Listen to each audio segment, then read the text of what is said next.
Saya pernah berpikir bahwa pernikahan adalah akhir dari segala mimpi buruk sampai hari itu tiba.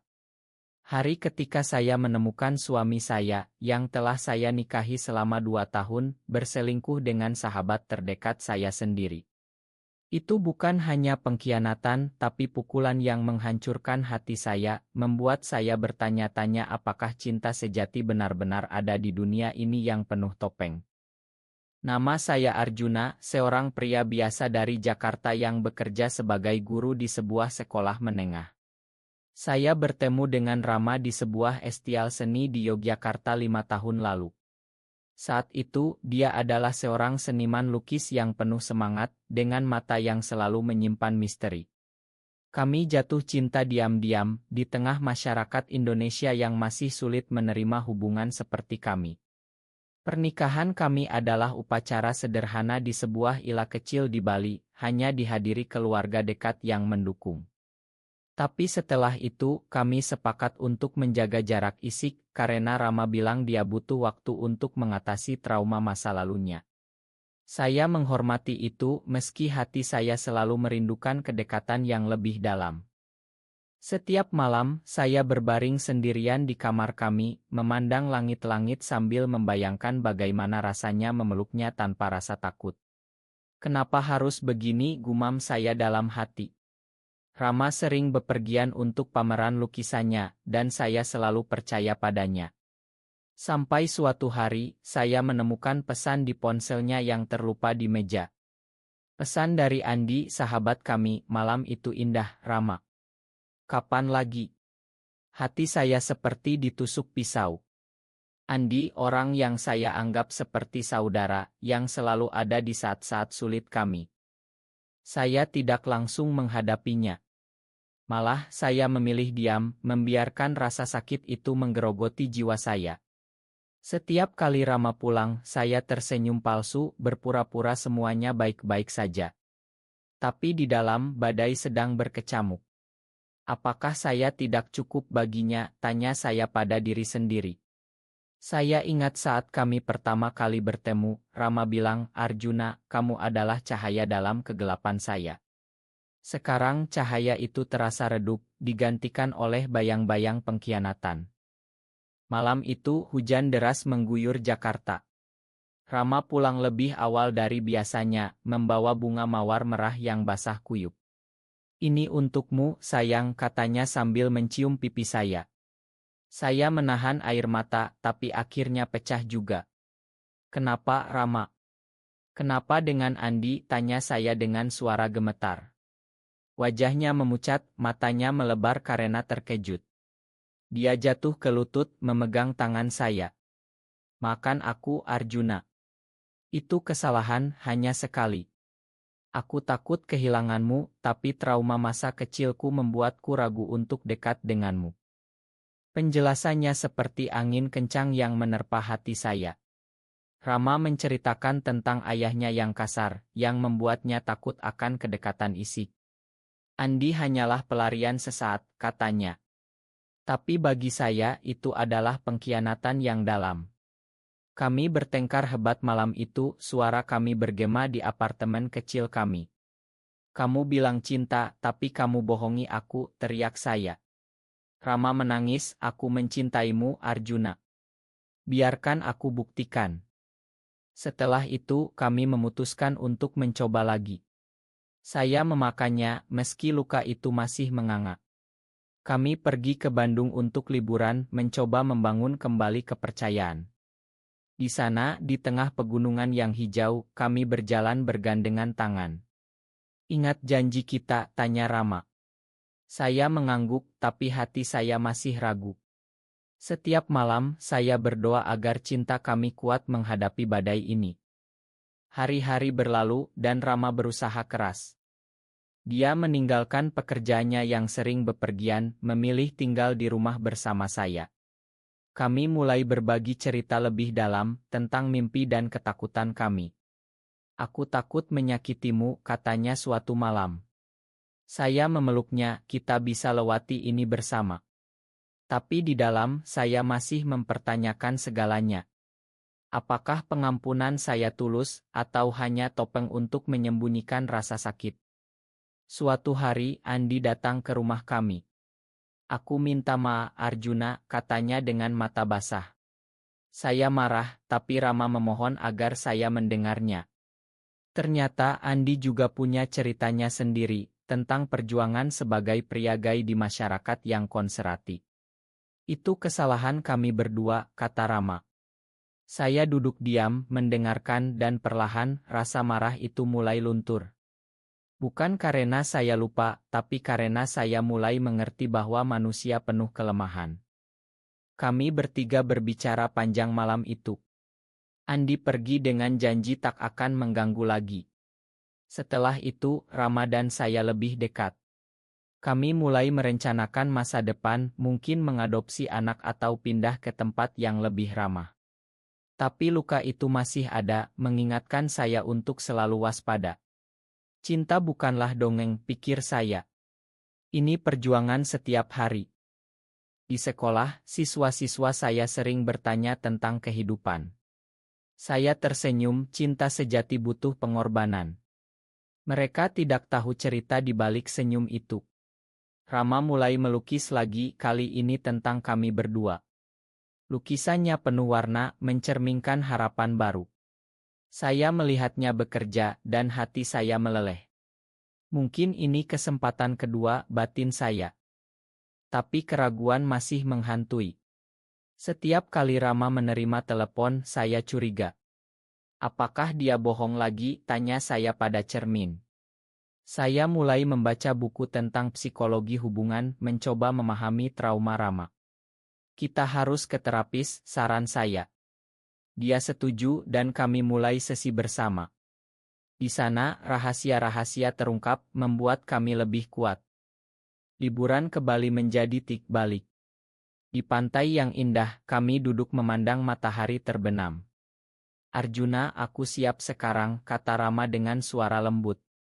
Malam itu, untuk pertama kalinya setelah 2 tahun, kami berbagi kedekatan yang selama ini tertunda. Bukan tentang hasrat, tapi tentang kepercayaan dan cinta yang mendalam. Saya merasa seperti lahir kembali, meski luka masa lalu masih terasa. Keesokan harinya, kami berjalan di pasar tradisional, membeli oleh-oleh. Rama memegang tangan saya erat. Terima kasih telah memakan, katanya. Saya tersenyum, kita belajar bersama. Tapi di dalam, saya tahu perjalanan ini baru dimulai. Cinta kami seperti ombak di pantai Bali, penuh pasang surut. Kembali ke Jakarta, kehidupan sehari-hari menanti. Saya kembali mengajar, Rama kembali melukis. Tapi sekarang, ada kedamaian baru. Kami sering berbicara tentang masa depan, tentang bagaimana menghadapi masyarakat yang mungkin menolak kami. Kita kuat, kata saya. Rama mengangguk, matanya penuh cinta. Tapi tak lama, cobaan datang lagi. Keluarga Rama mengetahui tentang pengkhianatannya dari gosip. Mereka marah, menuntut kami berpisah. Ini tidak benar, teriak ayah Rama di telepon. Saya mendengar Rama menangis di kamar. Apa yang harus kita lakukan, tanyanya padaku. Saya memeluknya, kita hadapi bersama. Kami bertemu keluarganya di Surabaya. Suasana tegang, penuh tuduhan. Kalian sudah menikah 2 tahun, tapi ini, kata ibunya. Rama menjelaskan semuanya, tentang trauma dan kesalahannya. Saya diam, mendukung dari belakang. Akhirnya, setelah air mata mengalir, mereka mulai memahami. Kami hanya ingin kalian bahagia, kata ayahnya. Pulang dari sana, kami lebih dekat. Cinta kami tumbuh, seperti pohon di tanah subur Indonesia. Saya belajar bahwa pengampunan bukanlah kelemahan, tapi kekuatan. Rama menjadi lebih terbuka, berbagi setiap rahasianya. Aku tak bisa hidup tanpamu, katanya. Sekarang setiap pagi, saya bangun dengan senyum. Rama di samping saya, tangannya memeluk pinggang saya. Selamat pagi, sayang, bisiknya. Saya tahu perjalanan ini penuh liku, tapi kami siap menghadapinya. Cinta kami, meski pernah retak, kini lebih kuat dari sebelumnya. Rasa sakit pengkhianatan itu seperti racun yang meresap perlahan, membuat setiap napas terasa berat. Saya ingat saat pertama kali melihat Rama dan Andi bersama di kai aurit kami, tawa mereka yang akrab menyayat hati saya. Bagaimana bisa, gumam saya dalam diam, sementara dunia di sekitar berputar seperti badai topan di Laut Jawa. Setelah konfrontasi itu, kami memasuki AC baru yang penuh gejolak. Rama berjanji akan berubah, tapi kepercayaan saya hancur berkeping-keping. Setiap kali dia pergi, hati saya gelisah. Apakah dia bertemu Andi lagi? Tanya batin saya. Saya mulai memeriksa ponselnya diam-diam, merasa bersalah tapi tak bisa berhenti. Jakarta yang ramai terasa seperti penjara, dengan lalu lintas yang macet mencerminkan kekacauan pikiran saya. Suatu malam, kami bertengkar lagi. Kamu tak percaya padaku, teriak Rama. Bagaimana aku bisa, setelah apa yang kau lakukan, balas saya dengan air mata. Kami duduk di lantai, memeluk lutut masing-masing. Rama menceritakan lebih detail tentang masa lalunya, dianiaya oleh ayahnya karena orientasinya, membuatnya takut akan komitmen. Aku mencintaimu, Arjuna. Andi hanyalah pelarian dari ketakutan itu. Kata-katanya menyentuh, tapi luka saya terlalu dalam. Kami memutuskan untuk tinggal sementara terpisah. Saya pindah ke rumah saudara di Bogor, mencoba menyembuhkan diri. Di sana, di tengah kebun teh yang hijau, saya merenung. Apakah cinta ini layak diperjuangkan? Setiap malam, saya menulis jurnal, menuangkan rasa sakit dan kerinduan. Rama menelepon setiap hari, suaranya penuh penyesalan. Aku rindu kamu, katanya. Saya diam, tapi hati saya bergetar. Setelah 2 minggu, saya kembali. Rama menyambut dengan pelukan hangat. Mari kita mulai dari awal, katanya. Kami pergi ke terapis di Jakarta, seorang wanita bijak yang memahami isu di Indonesia. Di sesi itu, kami menggali emosi terdalam. Saya mengakui ketakutan saya akan ditinggalkan, Rama mengakui kelemahannya. Ini proses, kata terapis. Kami pulang dengan harapan baru, tapi badai belum berlalu. Andi muncul lagi, kali ini untuk meminta maaf secara resmi. Dia datang dengan surat panjang, menceritakan perjuangannya sendiri sebagai pria gay yang kesepian. Aku salah, Arjuna. Aku iri dengan kalian. Saya membaca surat itu berulang-ulang, rasa marah bercampur empati. Kami bertemu di sebuah warung kopi di Menteng. Makan aku, kata Andi. Rama duduk di samping saya, tangannya gemetar. Akhirnya, saya mengangguk. Kita semua manusia. Tapi di dalam, saya masih bergulat dengan rasa cemburu yang membara. Kehidupan kami mulai stabil. Rama berhenti bepergian, fokus pada studio lukis di rumah. Saya melihatnya melukis potret kami, warna-warnanya penuh emosi. Ini untukmu, katanya sambil menunjukkan lukisan kami berpelukan di bawah pohon beringin. Hati saya luluh, tapi keraguan masih ada. Bagaimana jika dia berbohong lagi? Saya berdoa di masjid terdekat, meminta kekuatan. Liburan ke Lombok menjadi pelarian. Di sana, di pantai pasir putih, kami berbicara dari hati ke hati. Aku takut kehilanganmu, kata Rama. Saya memegang tangannya, aku juga. Malam itu, angin laut membawa kedamaian. Kami berbagi cerita masa kecil, tertawa atas kenangan konyol.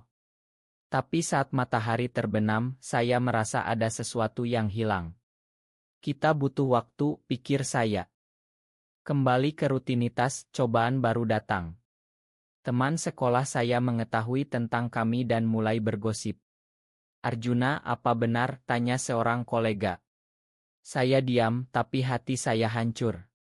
Di Indonesia, penerimaan masih langka. Rama marah, biarkan mereka bicara. Tapi saya takut kehilangan pekerjaan. Kami bertengkar lagi, saling menyalahkan. Ini karena rahasiamu, kata saya. Rama menangis, aku mencoba yang terbaik. Akhirnya, kami memutuskan untuk terbuka pada keluarga saya. Di Medan kami bertemu orang tua saya. Kami mencintai kalian, kata ayah saya setelah mendengar cerita. Dukungan mereka seperti angin segar. Rama memeluk saya, terima kasih. Tapi di perjalanan pulang, saya merenung tentang pengkhianatan itu.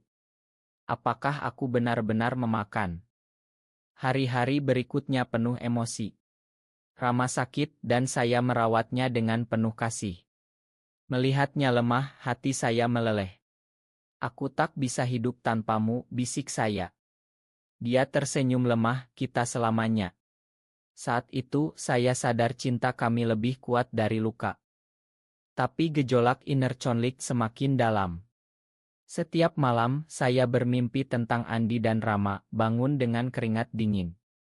Apakah ini akhir? Tanya batin saya. Saya mulai meditasi, mencari kedamaian di tengah hiruk-pikuk Jakarta. Rama noticing perubahan saya, apa yang salah? Saya jujur, aku masih sakit. Kami berbicara panjang, air mata mengalir lagi. Akhirnya, di sebuah taman di Bogor, kami berjanji ulang. Aku bersumpah tak akan menyakitimu lagi, kata Rama. Saya percaya, meski hati masih rapuh. Cinta kami seperti sungai Citarum, penuh polusi tapi tetap mengalir. Saya belajar bahwa pengampunan adalah proses, bukan akhir. Rasa pengkhianatan itu kini seperti api yang membakar jiwa saya, tak ada obat yang bisa memadamkannya. Saya membayangkan Rama dan Andi dalam pelukan, gambar itu menghantui mimpi saya setiap malam. Mengapa aku masih bertahan, jerit batin saya, sementara hujan deras di luar jendela mencerminkan air mata yang tak henti. AC ini penuh dengan konflik internal yang menyiksa. Saya mulai menarik diri dari Rama, tidur di soa alih-alih di ranjang kami. Kenapa begini? Tanyanya dengan mata sedih. Saya tak bisa jawab, hanya diam sambil menahan amarah. Di sekolah, saya kehilangan fokus, siswa-siswa memperhatikan. Pak Arjuna, Anda baik-baik saja? Tanya seorang murid. Saya tersenyum palsu, ya, nak. Tapi di dalam, saya hancur. Rama berusaha lebih keras. Dia memasak makanan favorit saya, nasi goreng dengan sambal pedas khas Jawa. Ini untukmu, katanya. Saya makan dalam diam, rasa makanan terasa hambar. Aku mencintaimu, bisiknya.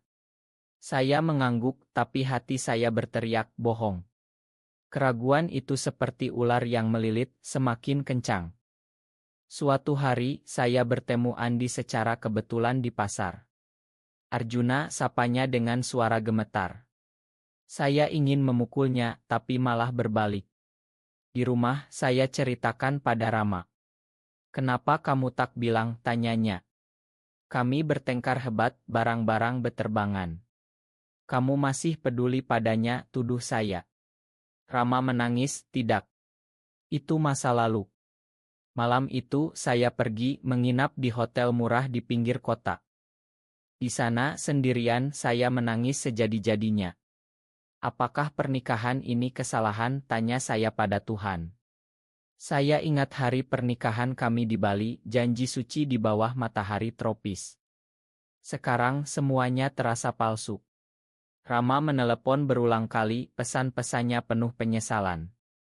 Pulanglah, sayang. Aku butuh kamu. Keesokan pagi, saya pulang. Rama menunggu di pintu, matanya bengkak. Kami berpelukan, air mata bercampur. Makan aku lagi, katanya. Saya mengangguk, tapi luka semakin dalam. Kami kembali ke terapis, sesi kali ini lebih intens. Anda harus hadapi emosi itu, kata terapis. Saya ceritakan mimpi buruk saya, Rama mendengarkan dengan wajah pucat. Setelah itu, kami mencoba aktivitas bersama. Pergi ke Gunung Bromo melihat matahari terbit yang spektakuler. Di sana, dingin angin pegunungan membuat kami saling peluk. Ini indah, kata Rama. Saya tersenyum, tapi batin saya bergolak. Apakah ini cukup? Saat kembali, saya mulai terapi sendiri, belajar memakan. Tapi konflik eskala. Keluarga Rama menekan lagi, ingin kami pisah. Dia menyakitimu, kata adiknya. Saya dan Rama, kami sedang berjuang. Di dalam, saya ragu. Rama marah pada keluarganya, ini urusan kami. Kami bertengkar karena itu, saling tuduh.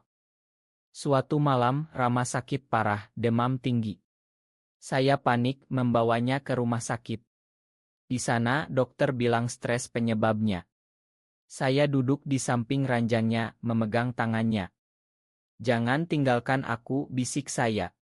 Dia bangun, aku tak akan. Saat itu, cinta saya meledak, melupakan luka sejenak. Pulang dari rumah sakit, kami lebih hati-hati. Rama berhenti lukis sementara fokus pada kami. Saya ceritakan ketakutan saya, dia dengar dengan sabar. Kita bisa, katanya. Tapi mimpi buruk kembali, lebih ganas. Saya bangun menjerit, Rama memeluk saya. Ini akan berlalu, katanya. Kami pergi ke Pantai Anyer, mencari kedamaian. Di sana ombak besar mencerminkan emosi saya. Aku takut, akui saya. Rama memeluk aku juga. Malam itu kami berbagi cerita lebih dalam tentang harapan dan mimpi. Saya merasa beban ringan sedikit. Tapi kembali ke Jakarta, gosip di tempat kerja semakin parah. Bos memanggil saya, ini mempengaruhi kinerja Anda. Saya hampir dipecat.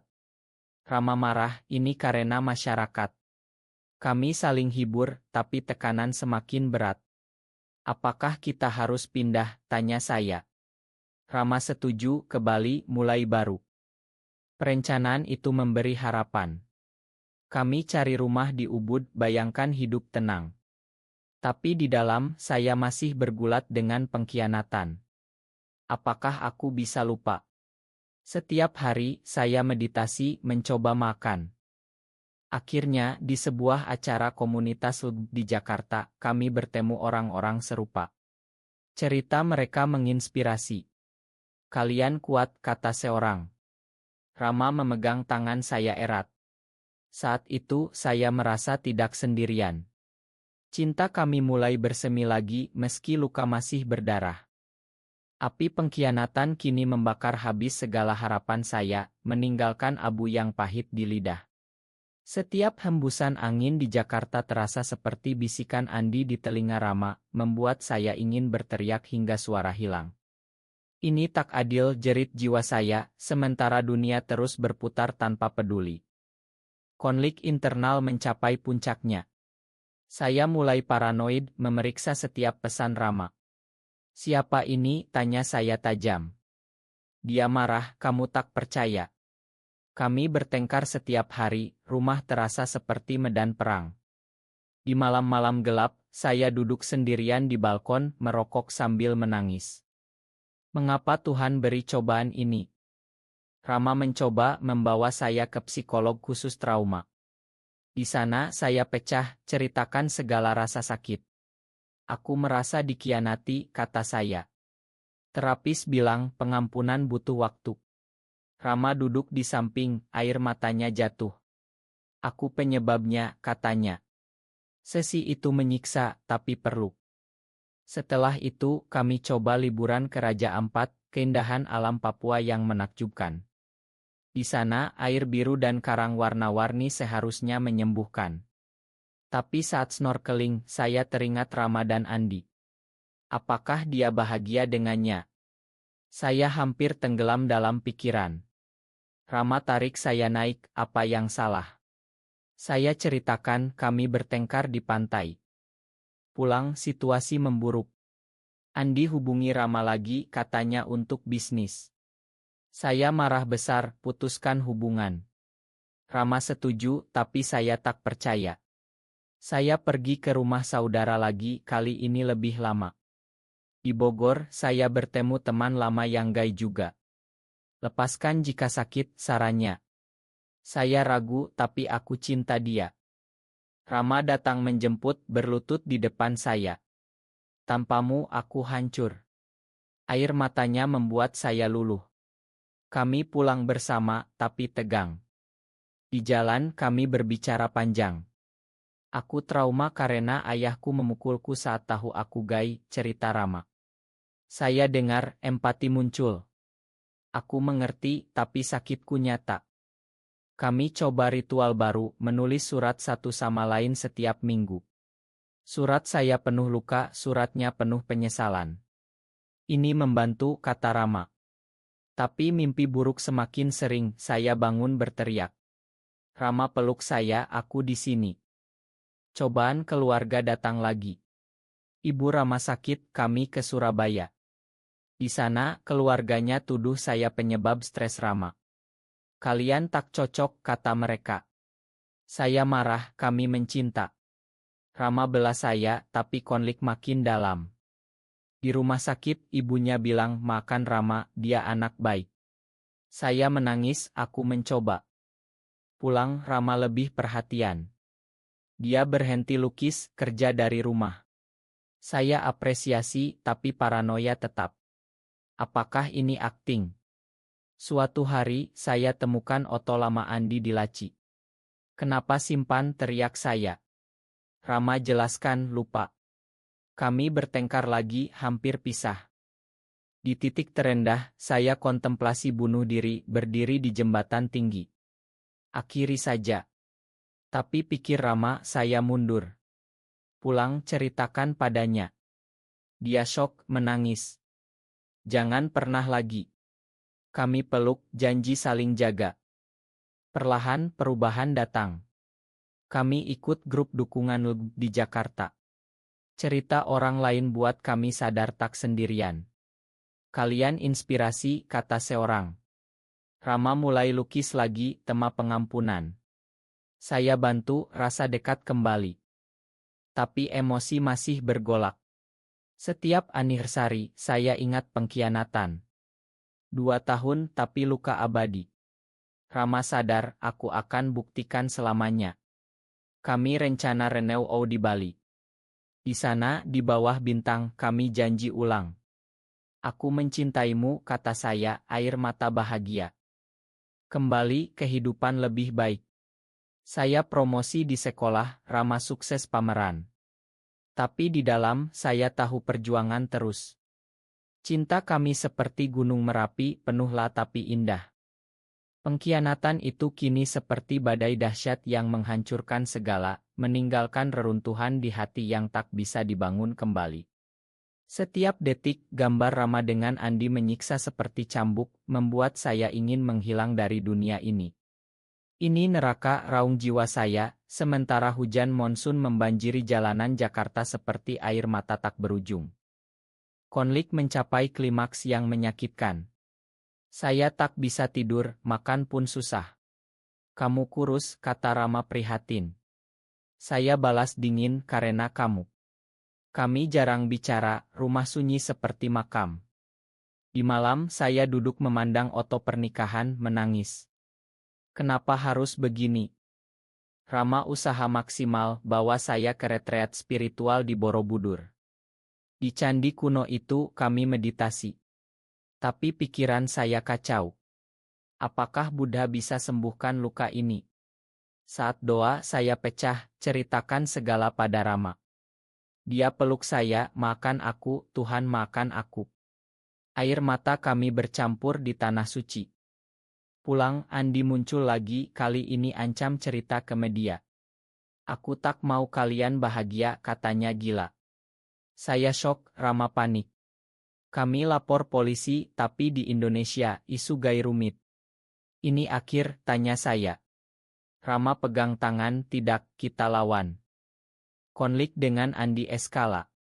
Dia posting gosip online, teman-teman menjauh. Di sekolah, saya diintimidasi. Pak, apa benar? Saya hampir resign. Rama bela, ini itnah. Kami bertengkar karena stres, saling tuduh. Ini karena kesalahanmu, jerit saya. Rama jatuh, aku tahu. Di titik nadir, saya alami breakdown, dirawat di rumah sakit jiwa. Di sana, dokter bilang depresi akut. Rama kunjungi setiap hari bawa bunga. Aku tak bisa tanpamu, katanya. Saya lihat penyesalannya, empati muncul. Makan aku karena tak kuat, bisik saya. Keluar rumah sakit, kami mulai baru. Rama potong kontak Andi total, kami pindah ke Semarang. Di kota baru, kami bangun hidup. Saya ajar di sekolah baru, Rama buka galeri kecil. Ini kesempatan, kata saya. Tapi trauma masih menghantui, mimpi buruk lebih brutal. Kami ikut terapi intensi, ungkap rahasia terdalam. Saya akui keinginan balas dendam pada Andi, Rama akui ketakutannya. Kita sembuh bersama, kata terapis. Perlahan ikatan kuat kembali. Kami rayakan ulang tahun pernikahan ketiga dengan sederhana, tapi penuh emosi. Tapi badai terakhir datang. Keluarga saya tahu tentang Andi, marah besar. Pisah saja, kata ayah. Kami ke Medan jelaskan segala. Air mata mengalir, tapi akhirnya mereka paham. Cinta kalian kuat, kata ibu. Dukungan itu obat mujarab.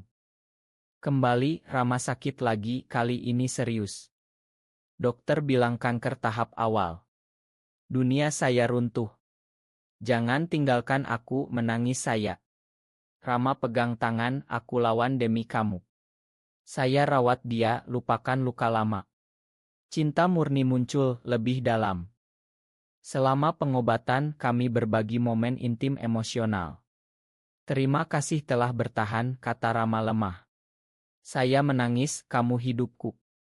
Di rumah sakit, saya renung pengkhianatan itu kecil dibanding cinta kami. Akhirnya, Rama sembuh. Kami pulang lebih bersyukur. Ini mukjizat, katanya.